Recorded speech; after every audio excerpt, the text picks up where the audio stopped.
Quinta generación 1807-1827. En los primeros años del siglo XIX continúa la vitalidad heredada de las últimas décadas del anterior, pero no pasará mucho tiempo en que factores poco propicios o enteramente adversos llevarán a la provincia a una gran disminución en su personal y en sus posibilidades, como ocurre en todas las corporaciones religiosas de Hispanoamérica. Sin embargo, esta provincia, a pesar de los similares factores negativos que debió soportar, padeció menos que sus hermanas hispanoamericanas, ya que no fue suprimida ni pasó a poder de los obispos.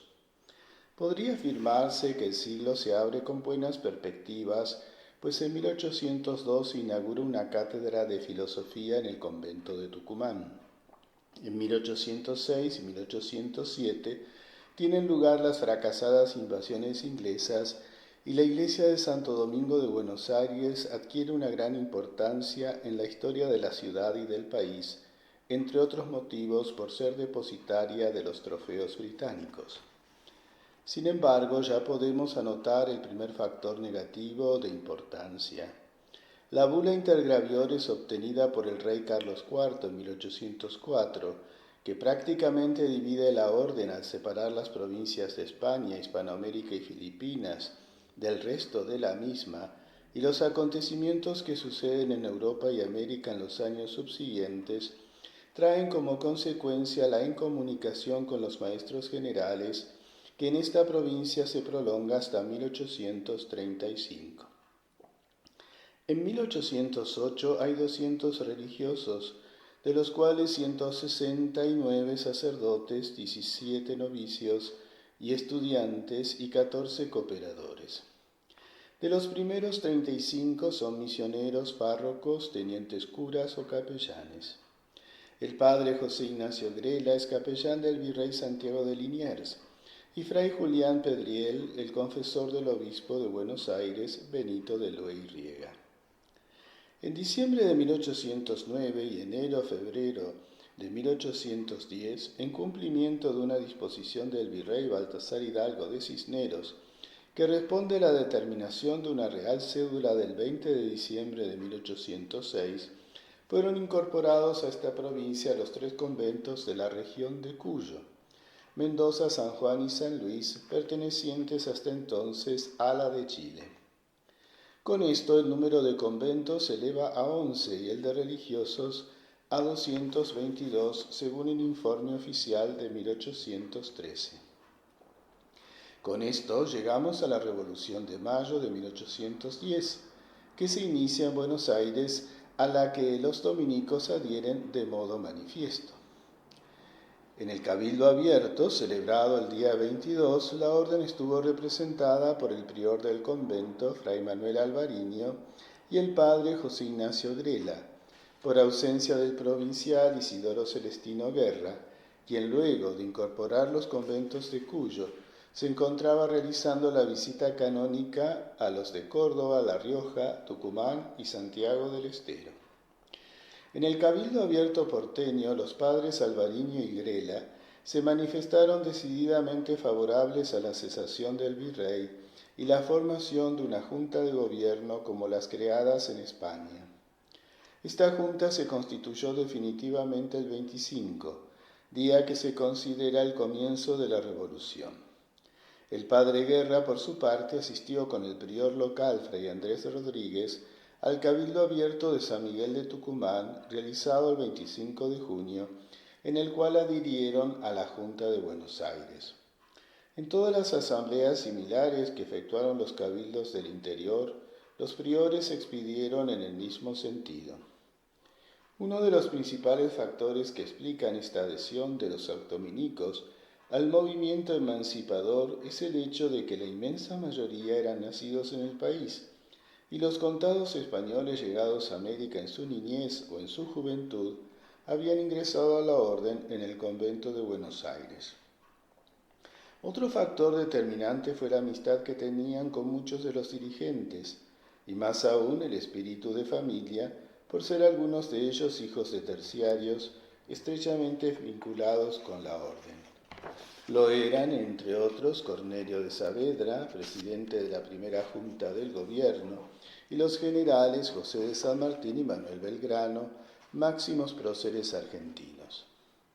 No vamos a entrar en pormenores en cuanto a la colaboración espiritual y material en los años de la Guerra de la Independencia, pero sí señalaremos que fue amplia y generosa.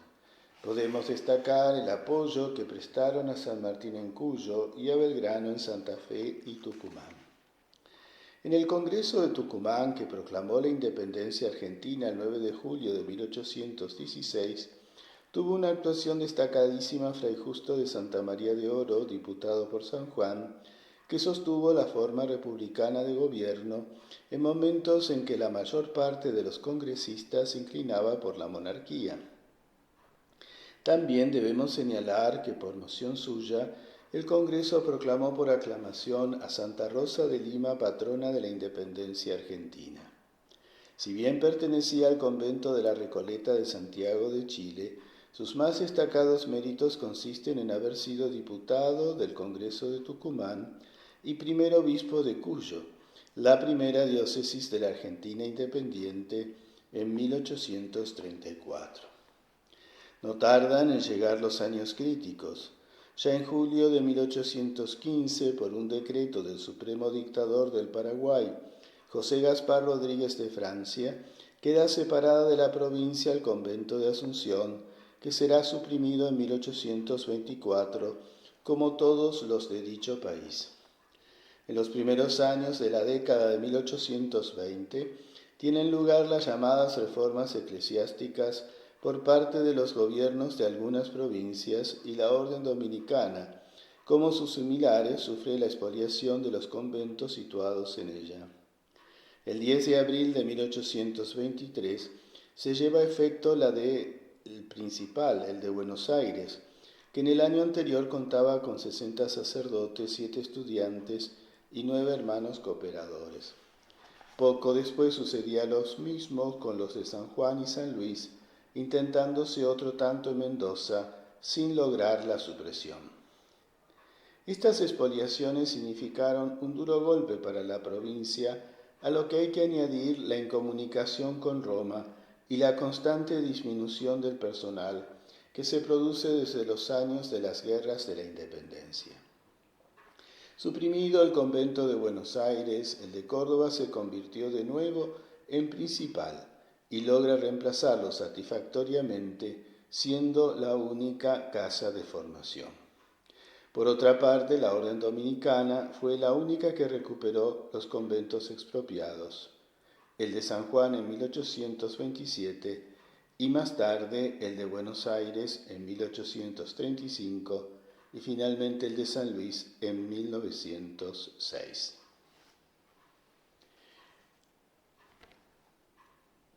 Los provinciales en este periodo.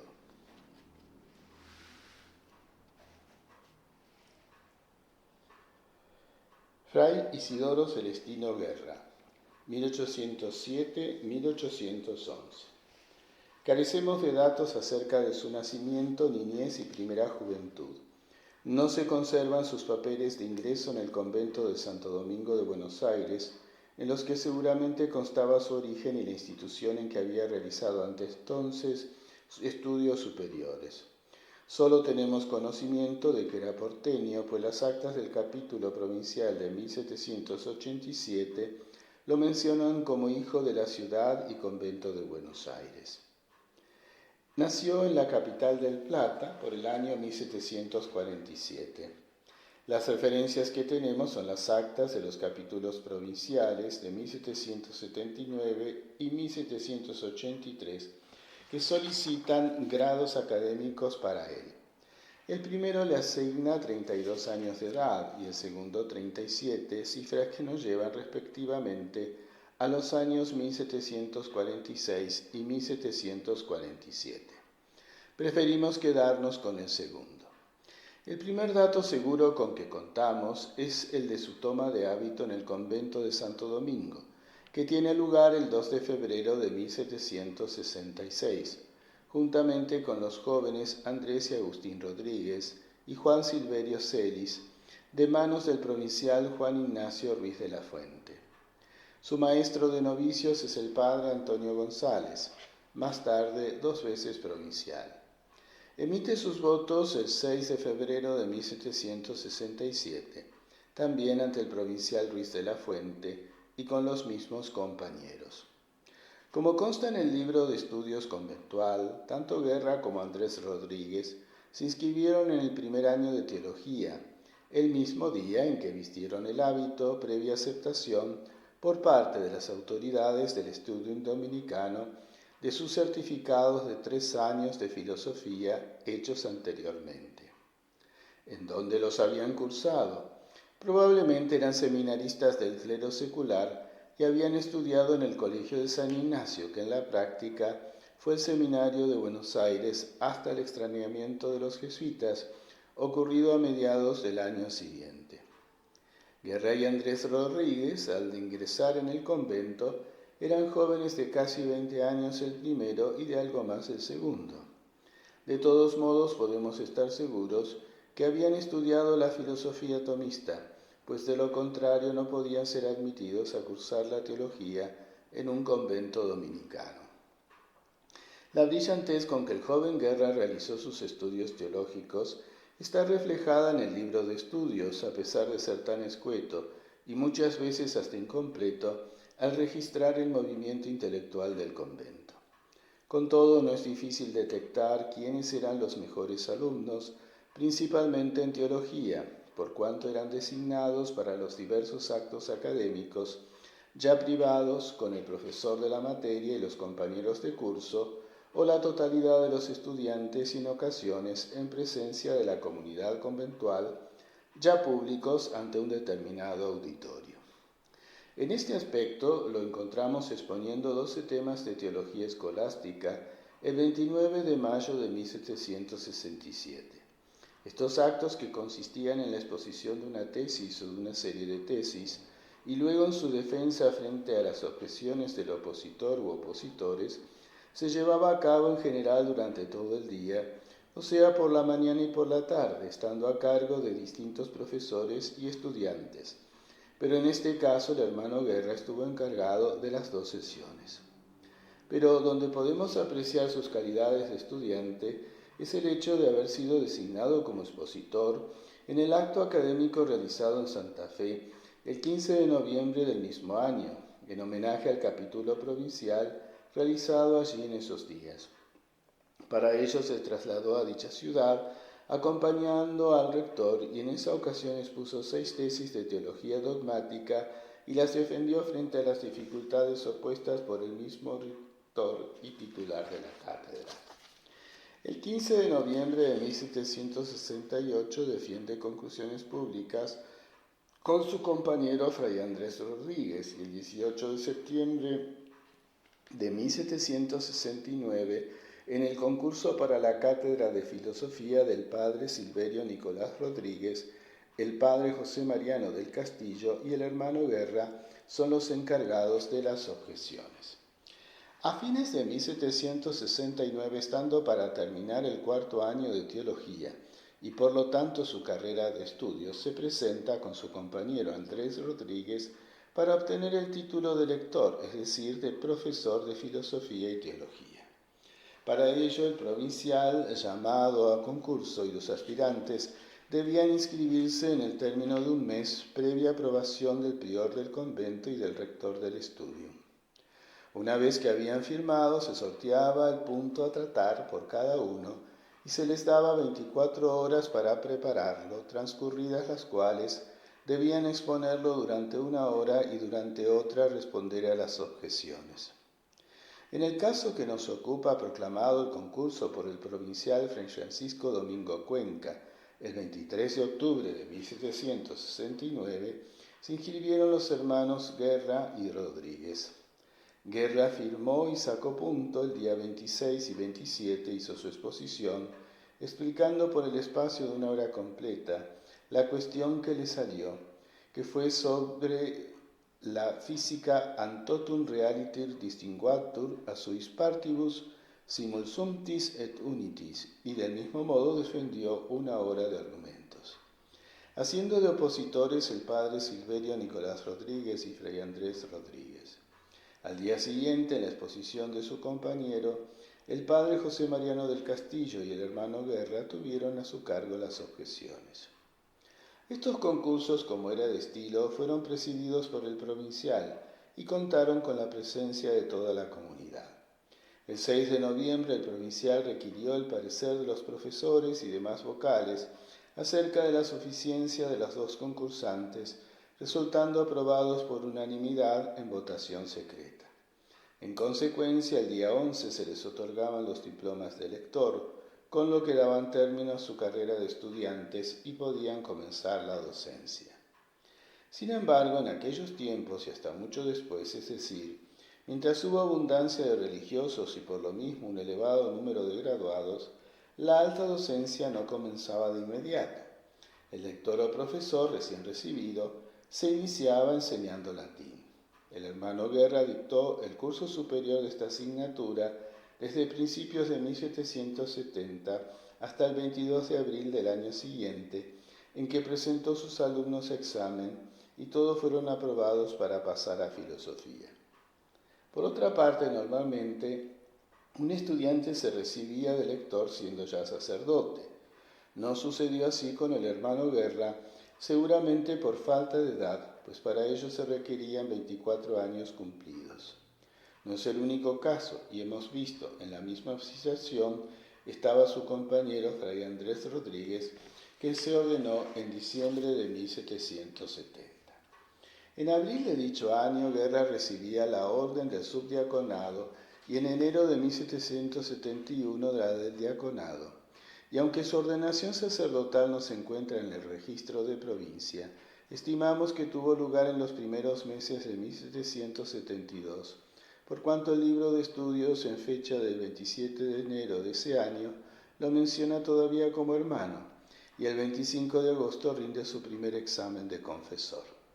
A las diversas órdenes sagradas las debió recibir del obispo de Buenos Aires, Monseñor Manuel Antonio de la Torre. 5 días después de terminar su enseñanza de latín, es decir, el 27 de abril de 1771, siendo ya diácono, se iniciaba en la cátedra de filosofía. El libro de estudios nos ha transmitido los nombres de sus alumnos, 5 dominicos y 8 laicos, de los que algunos también seguían la carrera del sacerdocio.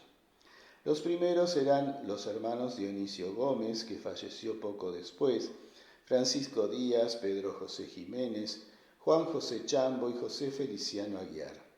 Laicos o seminaristas seculares, Mariano Sarabia Sorarte, Pedro Antonio Sauco, Juan Manuel Maciel, Juan Francisco Ortiz, Miguel Sancho Larrea, Juan León Ferragut, Manuel León Ochagavía y Mateo Guarnes. No obstante su laconismo, el libro de estudios nos permite seguir de cerca la carrera docente del padre Guerra. Como se distinguió de estudiante, se destacará más tarde como profesor, como prelado y en su actuación en las más variadas circunstancias. La prestancia de su personalidad, sus virtudes y su preparación lo harán muy respetable y estimado en todos los ambientes dentro y fuera de la orden dominicana. Su enseñanza de las ciencias filosóficas y teológicas se desarrolla desde mediados de 1771 a mediados de 1782, es decir, los 11 años reglamentarios de su época, 3 de filosofía y 8 de teología.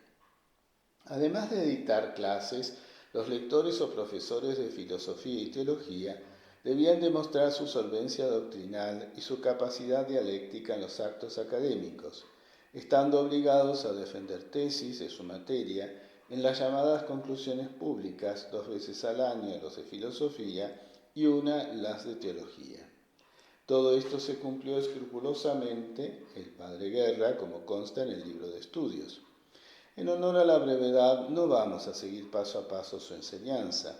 Nos limitaremos en general a consignar la información que nos ofrece en el libro de consejos del convento y las actas de los capítulos provinciales de 1779 y 1783, al solicitar para él los grados académicos de presentado y maestro en Sagrada Teología, respectivamente. Para el primero se requerían 7 años de docencia y 11 para el segundo. La enseñanza de la filosofía la comenzó, como dijimos, el 27 de abril de 1771 y la terminó el 27 de mayo de 1774. El día 20 presenta a sus alumnos para el examen general. De los 13 que comenzaron en 1771 quedan 9. Ochagavía, Díaz, Jiménez, Chambo, Ortiz, Larrea, Ferragut, Guarnes y Maciel. El 27 expone y defiende 25 puntos de diversas materias filosóficas, teniendo por oponente a Miguel Sancho Larrea. En cuanto a la ciencia divina, el 28 de mayo de 1774 es nombrado catedrático de Introducción a la Teología, materia que se dictaba por primera vez teniendo por texto la famosa obra de los lugares teológicos del dominico español Melchor Cano. A pesar de que el libro de consejo y las actas de 1779 expresan que comenzó a dictarla el mismo día, no lo hizo hasta el 1 de junio, como consta en el libro de estudios. También dicta la cátedra de teología interinamente desde el 10 de junio de 1775, en que debió sentarse el regente Fray Mateo Olivera para acompañar al provincial Antonio González en su gira de visita a los conventos hasta el 7 de agosto, en que es designado para reemplazarlo el padre Silverio Nicolás Rodríguez, que se desempeñaba como segundo regente. Además, de agosto a diciembre, el padre Guerra ejerce el cargo de maestro de estudiantes. El capítulo provincial celebrado en Santa Fe en noviembre de 1775, en el que resulta electo el padre José Joaquín Pacheco, lo nombra primer regente y lector de prima en el convento de Buenos Aires, o sea, rector del Studium y titular de la principal cátedra de teología, recibiéndose de ambos oficios el 21 de diciembre. Su desempeño en tan elevados cargos duró más de 6 años y medio, hasta el 14 de julio de 1782, en que finalizó su carrera docente. El primer examen que le toca presidir es el general de filosofía, que dan el 10 de enero de 1776 los discípulos del padre Francisco Javier Olier, entre los cuales se destacaba el joven Feliciano Chiclana.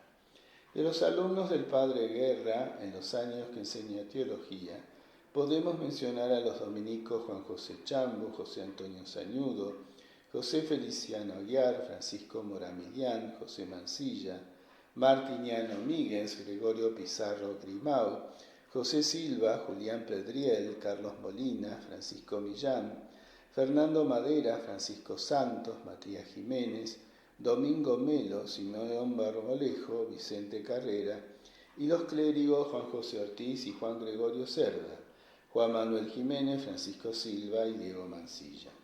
Algunos de los primeros, como Chambo, Sañudo, Aguiar, Silva, Pedriel y Molina, se distinguieron más tarde como catedráticos.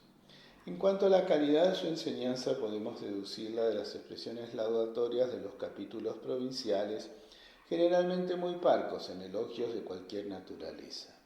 El de 1779 expresa que el padre Guerra ejerció la docencia con singular provecho de sus alumnos y el de 1783 con notable provecho de los mismos, lo cual quiere decir que fue un eximio profesor.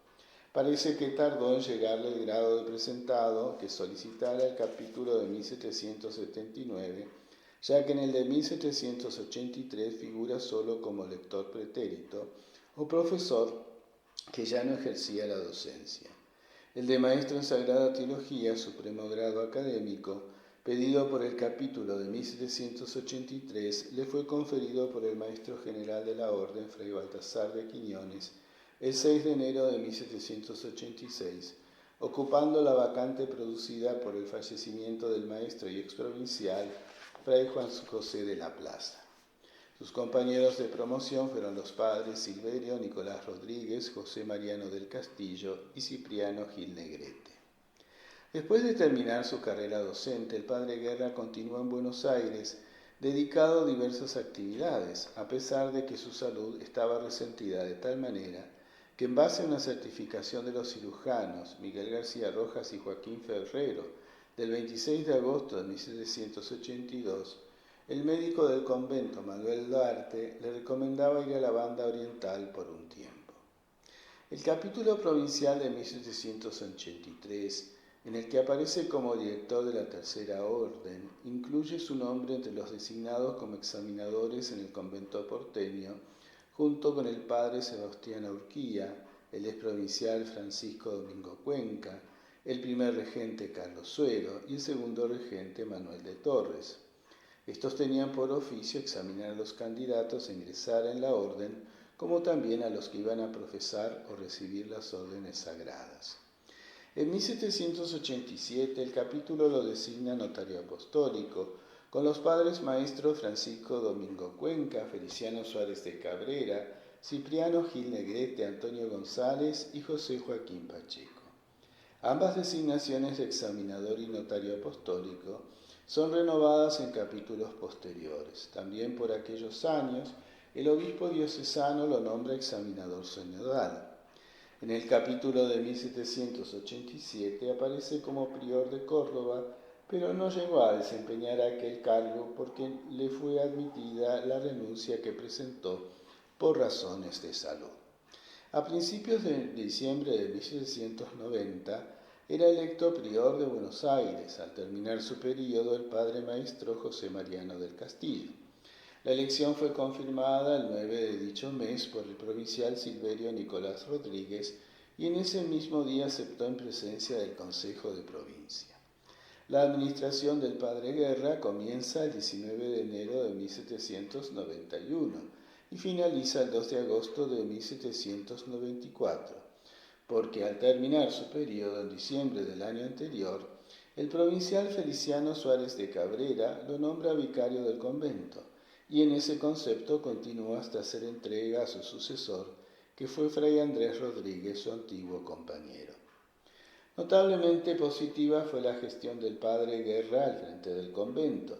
De ello tenemos la mejor constancia en el extenso auto de visita del provincial Suárez de Cabrera, escrita el 13 de agosto de 1794, en el que elogió calurosamente la administración del padre Guerra, tanto en lo referente al culto y la observancia religiosa como la parte material.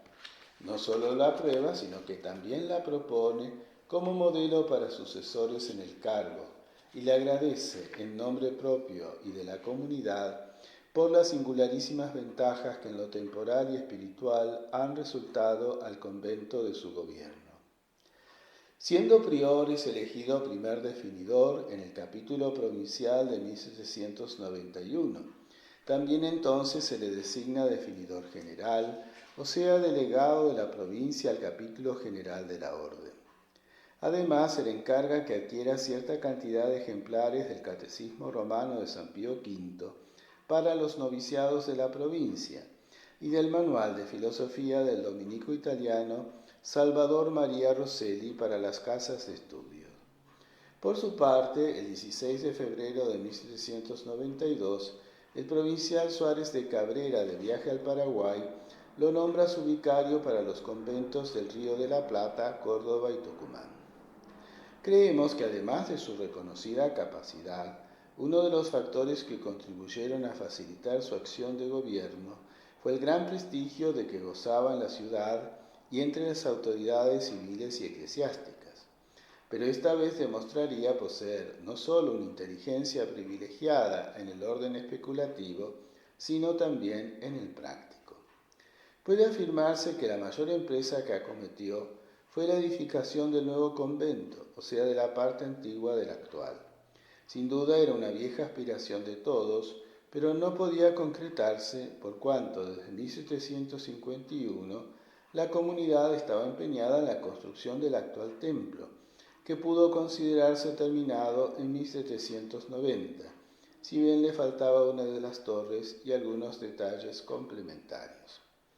Llevada a buen término la obra de la iglesia después de 40 años, pudo pensarse en la edificación del convento.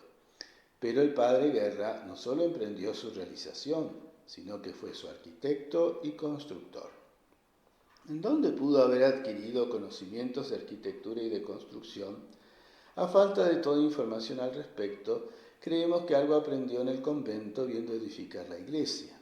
Por lo menos desde 1772, en que se ordenó de sacerdote, pudo fácilmente tener contacto con don Juan de Lezica y Torresuri y los constructores Manuel Álvarez de Rocha y Francisco Álvarez, encargados de la obra.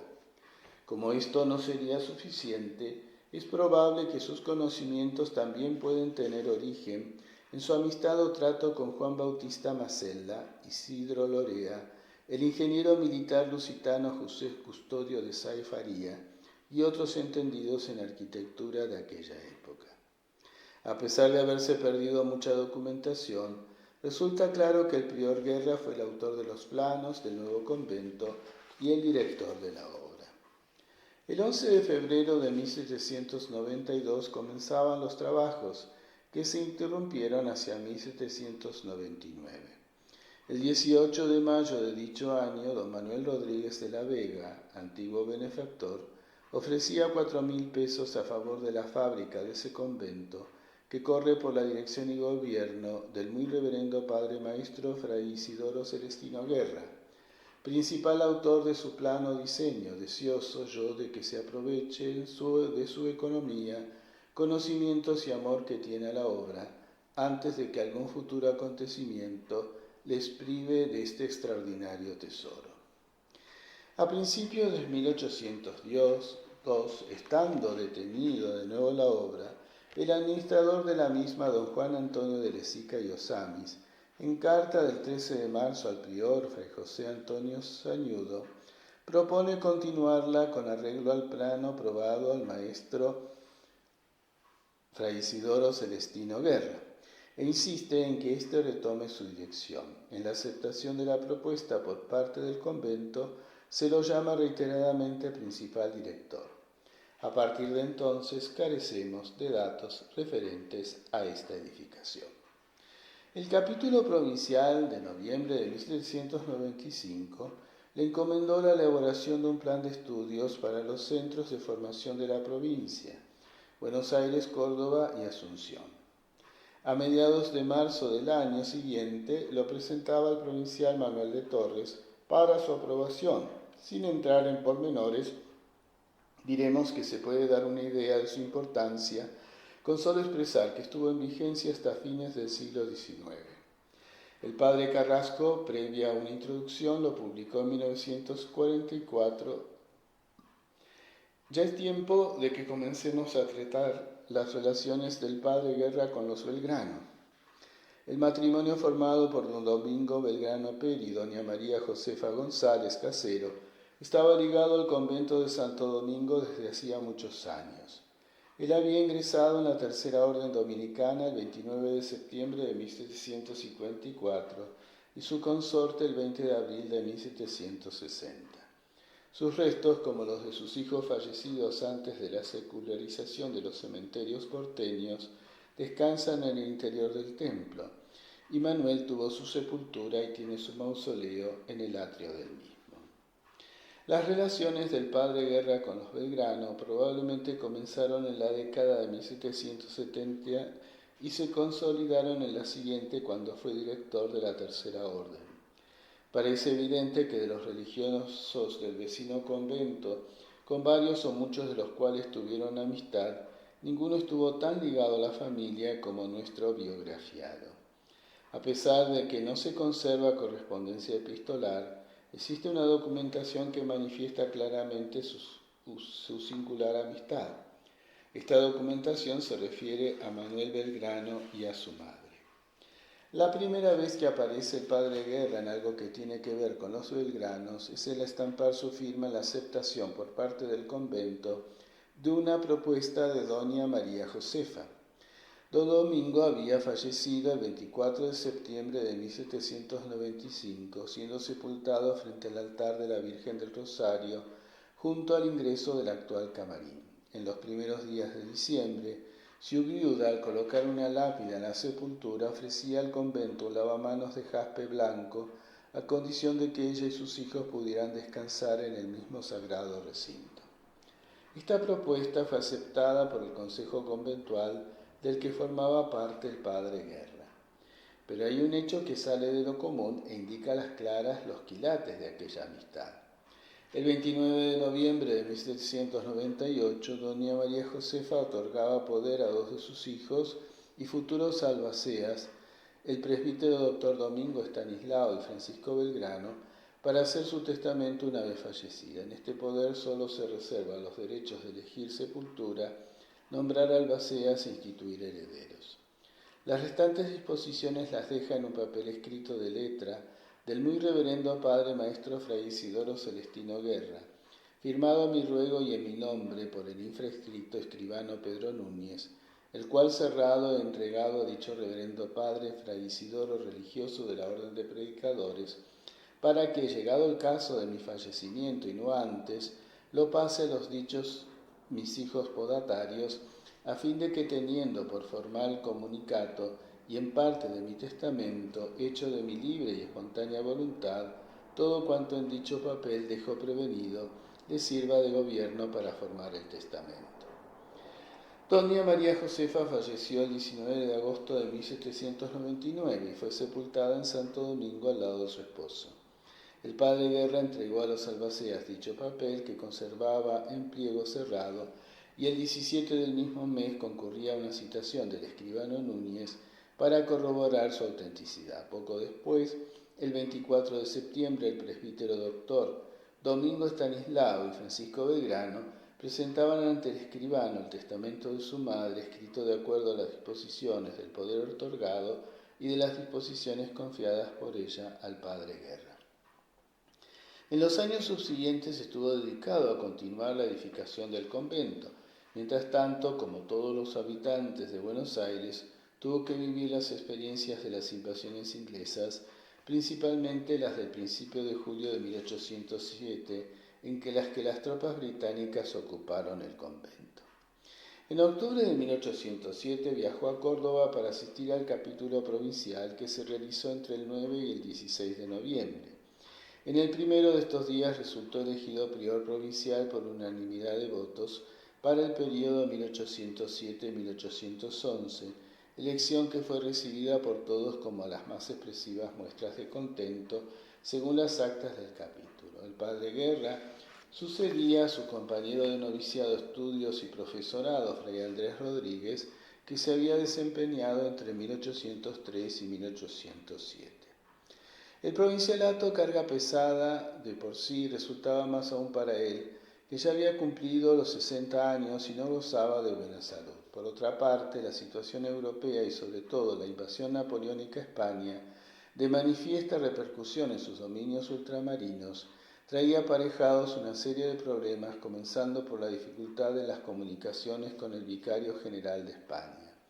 Por eso mismo, la aprobación de las actas del capítulo provincial de 1807 no tuvo efecto hasta el 25 de junio de 1810, y no por una autoridad dominicana, sino por el nuncio apostólico en España, Monseñor Pedro Gabrina, y llegó a Buenos Aires en noviembre de 1811.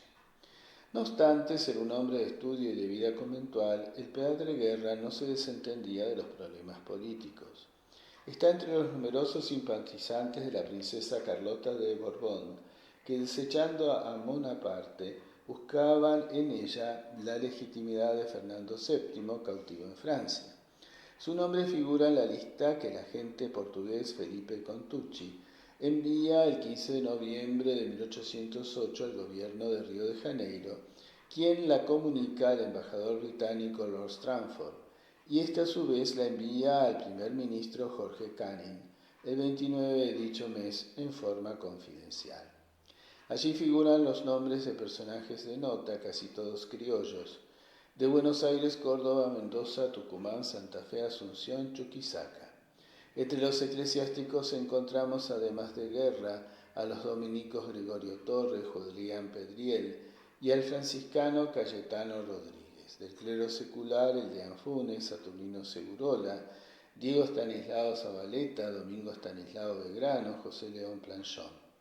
Entre los militares, a Cornelio Saavedra, Miguel de Ascuénaga y Martín Rodríguez. De los civiles a Posadas, Paso, Moreno, Pedro Medrano y muchos otros. Aunque no se encuentra en la lista, es sabido que Manuel Belgrano era uno de los más decididos partidarios de la princesa. El acontecimiento de mayor trascendencia para la provincia dominicana argentina durante el gobierno del padre Guerra fue la incorporación de los conventos de Mendoza, San Juan y San Luis, que hasta entonces pertenecían a Chile. Como es sabido, al crearse el virreinato del Río de la Plata, Cuyo quedó incluido en su territorio, pero eclesiásticamente las cosas quedaron como antes hasta 1806, que pasó a formar parte de la diócesis de Córdoba. Por lo que respecta a las órdenes religiosas, los dominicos fueron los primeros en incorporarse a la provincia argentina. Una real cédula de Carlos IV, el 26 de diciembre de 1806, disponía el traspaso de los 3 conventos, transmitida por el virrey Liniers al padre Guerra el 5 de noviembre de 1808, con el encargo de llevarla a efecto de común acuerdo con el provincial de Chile. Los trámites demoraron a causa de los recursos interpuestos por este. El 22 de agosto de 1809, el virrey Cisneros encargaba de nuevo al padre Guerra su ejecución. Los provinciales tenían obligación de visitar personalmente 2 veces los conventos durante los 4 años de su gobierno. En la segunda mitad de 1808 había ido a los de Corrientes y Asunción de Paraguay. En 1809 proyectaba ir a Córdoba, La Rioja, Tucumán y Santiago del Estero, pero demoraba su viaje en espera de la solución del asunto cuyano. Ante el encargo del virrey Cisneros, el 31 de agosto envió un oficio a los conventos de Mendoza, San Juan y San Luis y dispuso comenzar en ellos la visita para realizar personalmente la incorporación. Viajó en octubre acompañado por su secretario Fray José Hilarión de Tura, más tarde provincial y obispo. En diciembre de 1809 estaba en San Juan, en enero de 1810 en Mendoza y en febrero en San Luis. El 10 o el 11 de marzo llegaba a Córdoba, en donde permaneció hasta mayo. En el convento se lo esperaba para la inauguración del año lectivo, que debía haber comenzado el 7 y se postergó hasta el 12 ante el anuncio del inminente arribo del provincial. El 2 de mayo daba término a su visita a Córdoba y no sabemos en qué fecha continuó al norte, probablemente a La Rioja. Este largo viaje, comenzado en octubre de 1809, se prolongó por un año. Por este motivo no se encontró en Buenos Aires para los días de mayo de 1810 y no pudo estar presente en el Cabildo Abierto del día 22. Ante la ausencia del provincial fue invitado el padre José Ignacio Grela, que con el prior Fray Manuel Alvariño representaron a la orden dominicana en aquel histórico acontecimiento.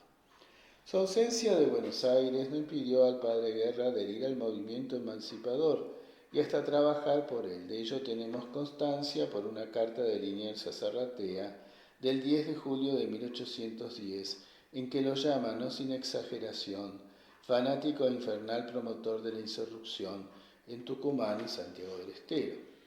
Por otra parte, sabemos que su vicario provincial, Fray Gregorio Torres, desde Buenos Aires, le informaba de los acontecimientos que tenían lugar en la capital.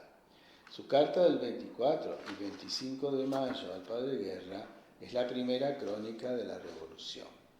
En la segunda mitad de junio lo encontramos en Tucumán asistiendo con el prior Andrés Rodríguez al Cabildo Abierto del 25 de dicho mes, que adhiere a la Junta de Buenos Aires, y al del 27, en que se elige diputado al doctor Manuel Felipe de Molina. Es de notar que en ambas ocasiones el padre Guerra figura en primer término entre los asistentes. A mediados de agosto estaba en Santiago del Estero y en septiembre llega a Santa Fe. Allí hospeda en el convento a su gran amigo Manuel Belgrano, que llega el 1 de octubre por la noche en su expedición al Paraguay. El mismo Belgrano escribe a la Junta el 2 de octubre: estoy alojado en el convento de Santo Domingo, determinación que tomé para no causar gastos a ningún particular. El padre provincial, Fray Isidoro Celestino Guerra, y el padre prior, Fray José Román Grela, como todos los demás religiosos de esta comunidad, me hacen todo el honor y servicio posible. Como Belgrano llegó intempestivamente a aquella ciudad, es muy probable que el padre Guerra le ofreciera el convento para hospedarse, y por otra parte que Belgrano no avisara de su llegada, descontando ser recibido en Santo Domingo, dada la gran amistad que lo unía al padre Guerra y también a otros padres del convento, como el porteño fray Román Grela, prior del mismo. El provincial Guerra no solo movilizó el convento, sino también a la Tercera Orden, o sea, a los laicos dominicanos, para que prestaran todo el apoyo posible al futuro creador de la bandera nacional. Como es sabido, don Francisco Antonio Candiotti, más tarde primer gobernador de Santa Fe, y doña Gregoria Pérez de Denis, la primera patricia argentina, terciarios ambos, fueron los santafesinos que más ayudaron al flamante general. Pero muchos otros miembros de la hermandad le prestaron su más decidida colaboración, como el prior de la Tercera Orden, don José Crucelas y Golobardes, quien entrega a Belgrano una colecta de 108 pesos fuertes, don Francisco Antonio Aldao, quien nombra jefe de los blandengues santafesinos, que lo acompañarán al Paraguay, al escribano de Cabildo, don José Ignacio Caminos, don Félix Aldao, don José Manuel Troncoso, don Francisco de Acosta y otros más. Después del 9 de octubre de 1809, día de la partida de Belgrano, el padre Guerra regresa a Buenos Aires, desde donde escribe al prior de Santa Fe pidiéndole noticias de General. En carta fechada el 12 de enero de 1811, el prior le responde que en Santa Fe se carece de ellas, pero que espera tenerlas pronto para que verifique lo que su paternidad me anuncia en la suya. El 24 de enero, el prior de Tucumán, fray Andrés Rodríguez, refiriéndose a la expedición al Paraguay, escribía a su antiguo compañero: mucho me alegro sigan adelante los progresos de nuestro amigo Belgrano, que veo en la Gaceta y que se esperan de su llegada a las inmediaciones del Paraguay, y que todo sea sin desgracia alguna de ambas partes. Del 12 de junio del mismo año es otra carta del prior de Santa Fe, fray José Román Grela, cuando ya Belgrano está en Buenos Aires, de vuelta del Paraguay y de la campaña de la Banda Oriental. Deseo que vuestra paternidad goce de salud y le doy el parabién para el gusto que pienso habrá tenido viendo a su querido Belgrano. El placer que en ello tuvo el padre Guerra se vio empañado por el proceso hecho a su amigo, después de su actuación en la Banda Oriental, si bien pronto tendría la satisfacción de verle totalmente rehabilitado y repuesto en su grado de militar. En noviembre de 1811 terminaba su mandato. Con este motivo, el 9 de mayo convocaba para el próximo capítulo provincial a reunirse en Buenos Aires, en el que resultó electo otro religioso ilustre, fray Julián Pedriel. En el mismo mes de noviembre, el primer triunvirato designaba al padre Guerra y al nuevo provincial para integrar la asamblea de teólogos y juristas que, bajo la presidencia del obispo de Buenos Aires, Benito Luis Riega, debían juzgar la conducta del diocesano de Córdoba, monseñor Orellana, detenido en Luján desde agosto de 1810 por orden de la primera junta. La asamblea, compuesta por 17 miembros, declaraba el día 28 la no culpabilidad del obispo y el 9 de enero siguiente un decreto del gobierno lo restituía al ejercicio de sus funciones. En ese mismo mes de enero, el triunvirato creaba la Junta Protectora de la Libertad de Imprenta, nombrando primer vocal o presidente al padre Guerra. Poco después, en vista de que uno de los nombrados dentro de esta comisión, don Francisco Javier de Riglos, el alcalde de primer voto en el Cabildo, se lo sustituyó por el presbítero doctor Valentín Gómez. Después de sus campañas en el norte, Belgrano es comisionado con Rivadavia a fines de 1814 para ir en misión diplomática a Inglaterra. Se aprovechó la oportunidad de su viaje para hacer imprimir en Londres la difundida obra manuscrita del jesuita chileno Manuel Lacunza, Comentarios del Apocalipsis, la venida del Mesías en gloria y majestad, de la que el padre Guerra poseía la mejor copia existente en Buenos Aires.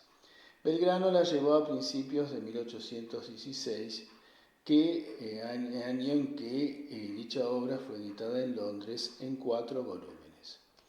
En 1815, el 4 de agosto, fiesta de Santo Domingo de Guzmán, el padre Guerra tuvo a su cargo el sermón en el que rebatió los errores de un escrito que circulaba desde el año anterior en Buenos Aires, titulado El triunfo de la naturaleza, del portugués Vicente Pedro Nolasco de Acuña. Esto le valió el ataque a su vez de un pasquín anónimo, que provocó la publicación del sermón precedido de una dedicatoria del mismo padre Guerra, en el que hace gala de su amor a la religión y a la patria, por el cual ha combatido los perniciosos errores contenidos en aquella obra. Suyo es también un prólogo en el que explica los motivos que lo mueven a editar dicho sermón. Al final se publican el pasquín y su refutación. En las elecciones realizadas en Buenos Aires en 1815 para enviar diputados al Congreso de Tucumán, el padre Guerra obtuvo votos como también los dominicos Julián Pedriel y José Ignacio Grela. En sus últimos años permanece en Buenos Aires como toda su vida y desempeña los oficios de consultor diocesano y de revisor de publicaciones en la curia eclesiástica. También era examinador sinodal de los obispados de Buenos Aires y Asunción. El capítulo provincial de 1819, en vistas de que continuaba la incomunicación con los superiores generales de la orden, resuelve nombrar, mientras aquella subsista o hasta el próximo capítulo, jueces de apelación de las sentencias del provincial. Estos nombramientos recayeron en los padres maestros y exprovinciales Isidoro Celestino Guerra, José Ignacio Grela y el padre maestro Gregorio Torres. El padre Guerra murió poco antes que su amigo Manuel Belgrano, a quien no pudo ver cuando llegó enfermo a Buenos Aires. Una carta de fray Cayetano Rodríguez al sacerdote tucumano José Agustín Molina del 10 de abril de 1820 da cuenta del delicadísimo estado de ambos. Belgrano, llegado acá a 6 días, está bastante malo, dudan todos de su salud y aún de su vida. El padre maestro Guerra también está desahuciado y sacramentado. A diferencia de Belgrano, no sabemos con precisión la fecha de la muerte del padre Guerra. Probablemente fue a mediados o en la segunda mitad de abril y con seguridad entre el 10 del dicho mes en que escribe fray Cayetano y el 10 de mayo en que el padre Salvador Sosa celebra una misa por él. La desaparición de los libros de sacristía desde 1807 a 1845 impide precisar mejor aquella fecha, como también tener noticias de las misas que se oficiaron en Santo Domingo por el alma de Belgrano. Los restos del padre Guerra fueron sepultados en el templo de Santo Domingo, probablemente en el presbiterio. Poco después, los de su amigo Manuel Belgrano recibían sepultura no en el recinto sagrado, en donde le correspondía por su jerarquía y por el contrato de su madre y el convento, estipulado 25 años atrás, sino en el atrio, a pedido de aquel hombre extraordinario, modesto hasta la muerte. El 29 de mayo de 1820, el provincial fray Mariano Tula Suárez confería el grado de maestro en Sagrada Teología al padre Francisco Sosa, en la vacante producida por el fallecimiento de fray Isidoro Celestino Guerra, como consta en las actas del capítulo provincial de 1827. El mismo capítulo, al mencionar su nombre, dice de él: varón en verdad de esclarecida memoria. Dentro de las ordenanzas que tenemos en este capítulo provincial, vemos las siguientes. En primer lugar, se pide que se evite salir solos a los frailes o permanecer en atrios y puertas del convento. En segundo lugar, no descuidar las confesiones conventuales por atención a monjas y enfermos. En tercer lugar, prepararse sacramentalmente para celebrar la misa. En cuarto lugar, observar los ritos para celebrar. En quinto lugar, no confesar fuera de los lugares indicados. En sexto lugar, la importancia del rezo de las letanías lauretanas. En séptimo lugar, la asistencia al coro. Y en octavo lugar, aportes a la curia general. En estos tiempos se recibieron los conventos de Cuyo, de los cuales Fray Justo Santa María de Oro intentó formar con ellos una congregación de estricta observancia, independientes de Chile y Argentina, sin resultados.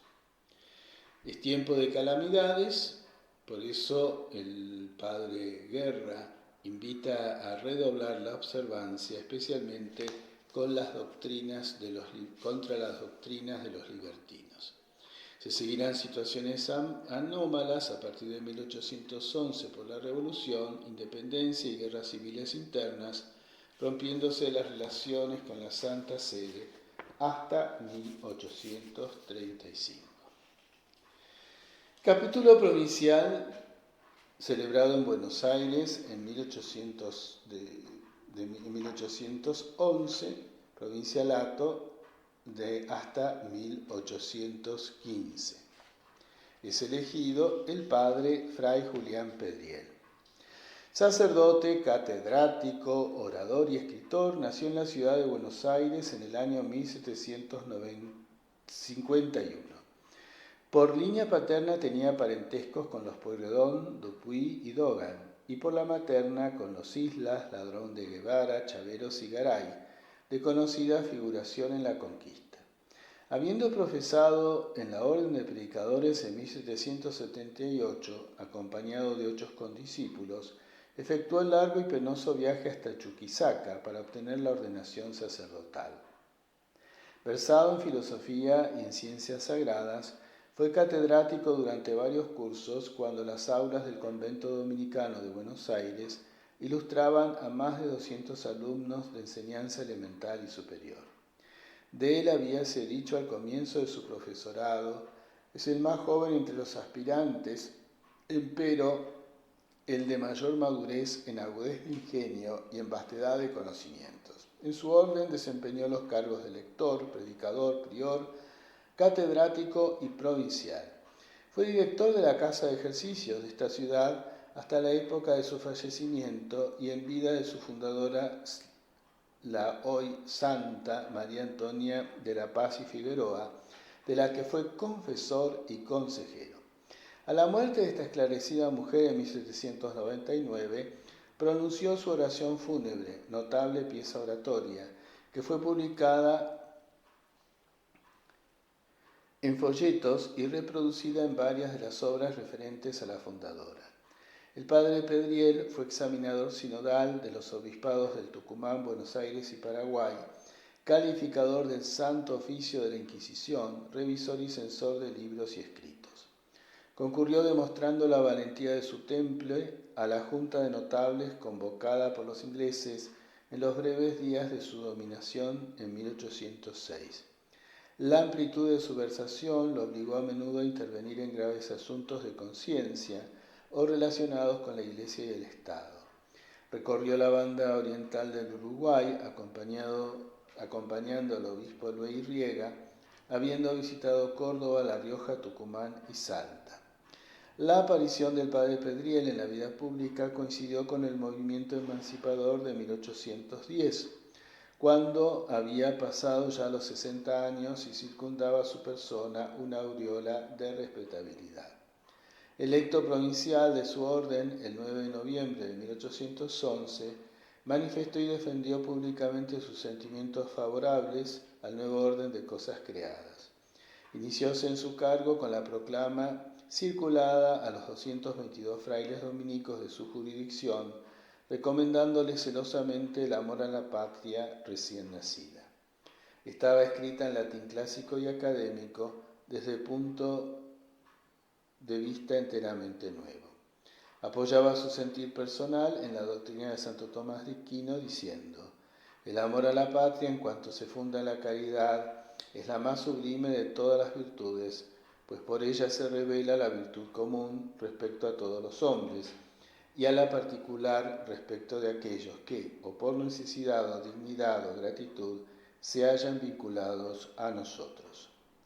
A raíz de la fundación de la Biblioteca Pública, puso a disposición del director de la misma la biblioteca del convento de la Orden.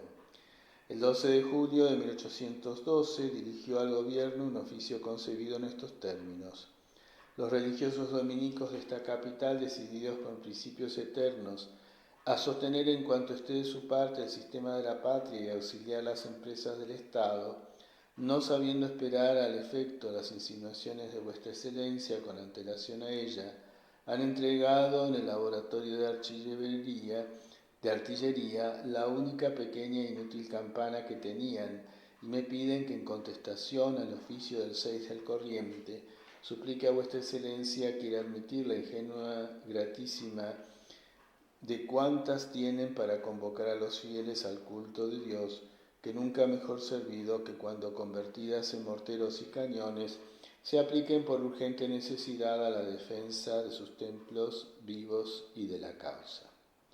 Los sólidos prestigios que por su ciencia y su virtud gozaba el padre Pedriel le hicieron acreedor a que, en el mismo año de 1812, el triunvirato lo designase para escribir la historia filosófica de la Revolución, dirigiéndosele en estos términos: hace muchos días que el gobierno busca con empeño un sujeto que tome en su cuidado escribir la historia filosófica de nuestra gloriosa revolución, para que conozca la posteridad de los siglos venideros el valor de los sacrificios con que se ha comprado su libertad, y vea a la edad presente los esfuerzos de los dignos hijos de la América del Sur.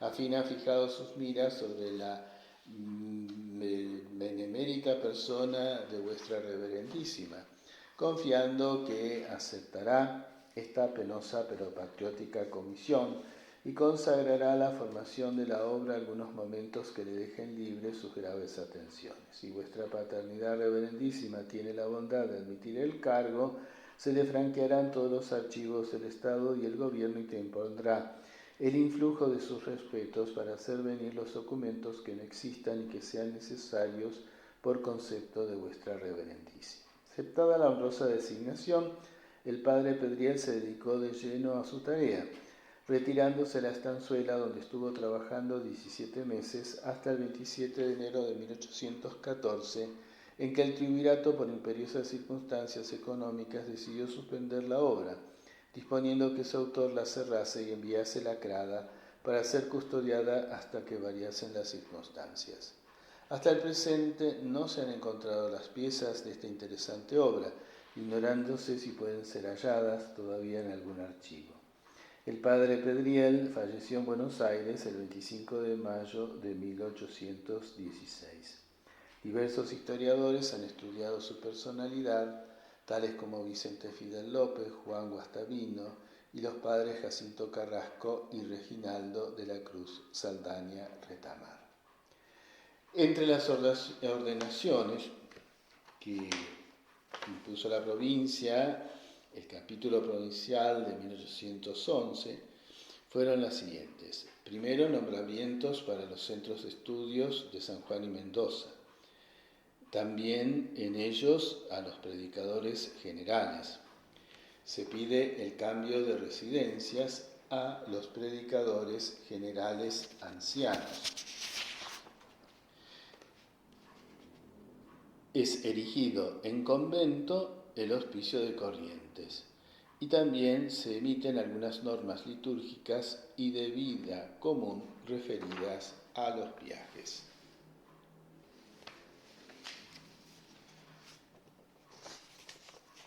Capítulo provincial celebrado en Buenos Aires en 1815. Provincialato de Fray José Ignacio Grela. Fray José Ignacio Grela nació en Buenos Aires en 1764, hijo de don Antonio Grela y doña Magdalena de Canelas. Ingresa a la Orden de Predicadores, profesa el 2 de febrero de 1784, se ordena en 1792. Luego de un breve periodo en Corrientes, pasa a Asunción, dedicado a la enseñanza, donde permanece hasta 1796, donde pasa a Buenos Aires. Se destaca como orador en las invasiones inglesas y en 1808 obtiene el título de maestro. Participa activamente en los sucesos de Mayo y será miembro de la Junta Conservadora. En 1811 forma parte de una junta consultiva entre la Conservadora y el primer triunvirato.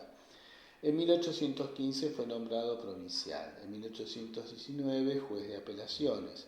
En 1822 protestó contra la supresión del convento. Pasó luego del hecho al clero secular, asumiendo el curato de San José de Flores. En 1828 fue director de la Biblioteca Nacional hasta 1833. Adhirió a Rosas. Falleció en Buenos Aires el 4 de abril de 1834. Entre las ordenanzas de del capítulo provincial figuran las siguientes. Primero, como debe ser el modo de celebrar el oficio. no dispensarse del mismo, cómo deben cuidarse los objetos sagrados, no poseer ornamentos particulares, prestar obediencia cuando se asignan oficios, cómo va a ser el orden de celebrar las misas dominicales, la importancia del rezo del rosario, que los regentes visiten los cursos, las conferencias morales que deben realizarse en los conventos como formación permanente, no dejar de lado la predicación general, no usar ropa de color debajo del hábito, no andar a caballo por las vías públicas, no concurrir a espectáculos públicos, el respeto a los ancianos, la atención de las confesiones, controlar las bibliotecas, las salidas de los novicios, no salir de noche y realizar los ejercicios espirituales. Capítulo provincial celebrado en Buenos Aires en 1819, padre provincial Fray Mariano Tula Suárez. El elegido insta a la comunidad a mantenerse unida y luchar contra la filosofía del siglo, enemiga de la religión. Fray Mariano Tula Suárez nació en 1775 y tuvo que pasar, debido a la supresión del convento, al clero secular en 1824. Presentado en Sagrada Teología, hijo del pueblito del Rincón de San Pedro y del convento de Buenos Aires, nace en 1775, profesa en 1795. En 1799 es lector de artes, enseña 3 años de filosofía, desde el 15 de febrero de 1799 hasta la misma fecha de 1802. Pasa a Córdoba, donde enseña teología desde el 24 de mayo de 1802 hasta el 17 de enero de 1803. Se lo traslada al convento de Buenos Aires como maestro de estudiantes, cargo en el que sirvió hasta el 19 de noviembre de 1803. Ese año fue nombrado segundo regente y catedrático de vísperas hasta el 20 de enero de 1807, desempeñando estos puestos hasta el 19 de julio de 1810. Primer regente y catedrático de Prima en 1807, en 1811 director de la Tercera Orden y procurador de Curia. En 1815 prior de Mendoza, en 1819 es elegido provincial, cargo que ejerce hasta 1823. Durante su gobierno dirige en 1819 una carta al director supremo Rondó para obtener permiso, infructuosamente, para comunicarse con el maestro de la orden y presentar las actas capitulares. En 1823 es juez de apelación en Santa Fe. Como habíamos dicho, tuvo que pasar al clero secular el 11 de septiembre de 1824. Entre las ordenanzas que se realizan en este capítulo figuran el no dispensarse del coro, no descuidar las rúbricas de la misa de Requiem, no absolver las vigilias, exigir la presencia de los frailes en el oficio, que los predicadores generales residan en los conventos, no establecerse fuera de los conventos, no gozar de excepciones de enfermos, realizar los exámenes de confesor, crear el libro para méritos de predicadores, no valen la obtención de méritos fuera de la orden, no presentar méritos sin la documentación pertinente y la distribución de las misas. Capítulo provincial celebrado en 1823 en Córdoba debido a la supresión del convento de Buenos Aires. En este capítulo es elegido Fray José Hilarión Etura. Nació en Córdoba el 20 de octubre de 1774, hijo de don Sebastián Etura y Urrutia y de doña Petrona Navarrete y Ferreira. Fue bautizado en la iglesia catedral. Tuvo un hermano canónigo, profesó en Córdoba en 1791, figura como cantor en 1799, en 1803 como primer predicador. Figura presentado en segundo lugar para el magisterio de predicación en 1815, residiendo en Buenos Aires. En 1819 es prior de Córdoba, y en 1823 es elegido provincial. En 1827 se encuentra en Córdoba como definidor general. En 1831 es elegido definidor para capítulo general. Obtiene la presentatura para el magisterio de cátedra. Sigue en Córdoba hasta 1839, en que es asignado a Buenos Aires. Si bien estaba asignado a Córdoba y luego a Buenos Aires, desarrolla su actividad apostólica en San Luis.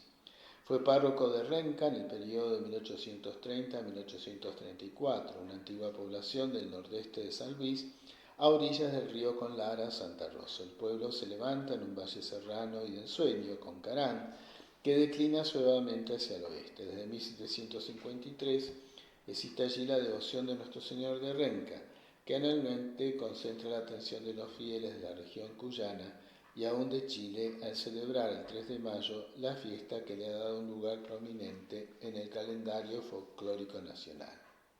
Fray Etura abrió allí el libro de matrimonios. Renca, a partir de 1832, se vio acechada constantemente por los indios ranqueles. Los malones se sucedieron uno tras otro buscando el saqueo de bienes y haciendas. El padre Hilarión dejó este testimonio de cómo Renca fue saqueada en los libros parroquiales. Entraron, saquearon el templo completamente, despedazaron el altar y no dejaron una sola cosa útil en él. Y esto mismo practicaron en todas las casas de los vecinos. Sin embargo, el 1 de abril volví a Renca y ya no hallé más en él que una aldea solitaria que lloraba la pérdida de sus hijos, el robo de las fortunas, el destrozo de las casas, y permanecí en Renca desde el 1 de abril hasta el 8 de julio, en el que tuve que volver a disparar, dejando nuevamente lo que había adquirido, por volver este día los indios a visitar el lugar, sin haber modo como auxiliarnos por no haber más gente en él que yo y la familia del comandante Lucero. El 8 de julio los ranqueles vuelven a Renca, invaden también Paso Grande, Las Lagunas y Santa Bárbara, y Fray Etura nota, removieron al Señor del Calvario, destruyeron el material de los dos altares, el nicho del Señor y el sagrario. Construyó el templo de Santo Domingo, concluido en 1838, y hasta 1898 el templo parroquial de la ciudad. Fue recomendado como obispo auxiliar de San Luis por el gobernador don José Gregorio Calderón y promovido a dicha dignidad como obispo de Augustópolis en consistorio secreto del 13 de diciembre de 1839. En desacuerdo a esa decisión, tanto el obispo de Buenos Aires como de Cuyo se trasladó a Chile, donde fue consagrado el 25 de julio de 1844 por Monseñor José Agustín de la Sierra, obispo de La Serena. Fijó morada en Santiago, donde ejerció sus facultades episcopales, confiriendo los sacramentos de la confirmación y el orden sagrado. Monseñor Izaguirre lo instituyó párroco de Estampa en los suburbios de Santiago. Se naturalizó chileno y falleció en Santiago el 24 de julio de 1849, a los 74 años de edad, reconciliado con Dios y con los hombres.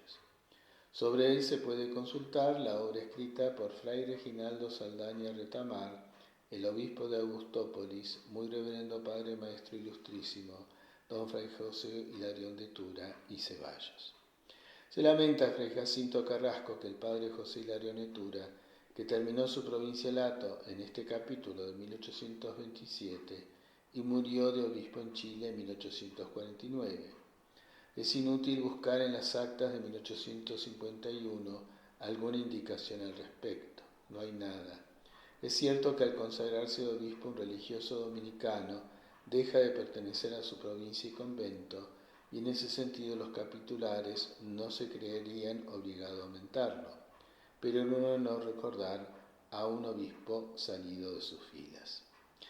Entre las ordenanzas que mandó a cumplirse este capítulo se indican las siguientes: incluir las ordenanzas del capítulo anterior, confesarse en lugares públicos cada 15 días, se puede disponer como un mensil 5 veces al mes, hay que realizar las conferencias morales como formación permanente, Los juegos solamente están permitidos en los recreos, se pueden confesar solamente los frailes y no otros, no morar extraclaustro, no andar públicamente a caballo, no salir a la calle sino acompañado y en los días establecidos, y que la bendición con el Santísimo se haga en silencio.